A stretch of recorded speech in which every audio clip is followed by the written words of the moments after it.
আসসালামু আলাইকুম ওয়া রাহমাতুল্লাহি ওয়া বারাকাতুহু নাহমাদুহু ওয়া নুসাল্লি আলা রাসূলিহিল কারীম আম্মা বা'দ আউযু বিল্লাহি মিনাশ শাইতানির রাজীম বিসমিল্লাহির রাহমানির রাহিম ইনিল হুকমু ইল্লা লিল্লাহ সাদাকাল্লাহুল আযীম। ইসলামিক যুব আন্দোলন বাংলাদেশ শিবচর উপজেলা শাখা কর্তৃক আয়োজিত আজকের এই যুব সম্মেলনে উপস্থিত আছেন কেন্দ্রীয়, জেলা এবং থানা নেতৃবৃন্দ এবং আমার সামনে উপস্থিত আছেন আমার সহযোদ্ধা ভাইয়েরা। আপনাদের সকলকে জানাচ্ছি ইসলামী ছাত্র আন্দোলন বাংলাদেশ শিবচর উপজেলা শাখার পক্ষ থেকে সংগ্রামী শুভেচ্ছা ও বিপ্লবী অভিনন্দন। সংগ্রামী সাথী ও বন্ধুগণ, আপনারা জানেন 1987 সালে দেশের উল্লেখযোগ্য উলামা একরাম মিলে জাহিলিয়াতের সকল প্রকার আধিপত্য অবসান ঘটানোর জন্য ইসলামী আন্দোলন বাংলাদেশ প্রতিষ্ঠা করে।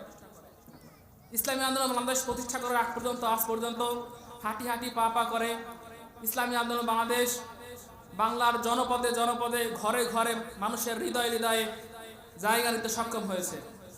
ইসলামী আন্দোলন বাংলাদেশের একটি উল্লেখযোগ্য অঙ্গ সংগঠনের নাম ইসলামী যুব আন্দোলন বাংলাদেশ, যেটি বাংলার যুবকদের আইডল হিসাবে প্রতিষ্ঠিত হয়েছে। আলহামদুলিল্লাহ, আজকে ইসলামী যুব আন্দোলন বাংলাদেশের যুব সম্মেলনে যারা আজকে আসছেন, আপনারা যারা নতুন আসছেন, তারা ইসলামী যুব আন্দোলনের সদস্য পূরণ করে ইসলামী যুব আন্দোলনের ছায়াতলে আসবেন। ইসলামী যুব আন্দোলন বাংলাদেশ একটি আদর্শিক যুব সংগঠন, যেখানে যুবকদের আদর্শ শিক্ষা দেওয়া হয়।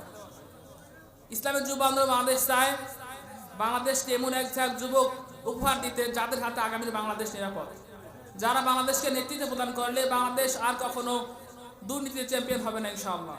তাই যে সকল ছাত্র ভাইরা, যুবক ভাইরা আসছেন, নতুন আসছেন, তারা আপনারা নিজেকে আদর্শবান নাগরিক হওয়ার জন্য এবং দেশকে সামনের দিকে অগ্রসর করার জন্য আপনারা যুব আন্দোলনের ফর্ম পূরণ করতে যাবেন ইনশাআল্লাহ।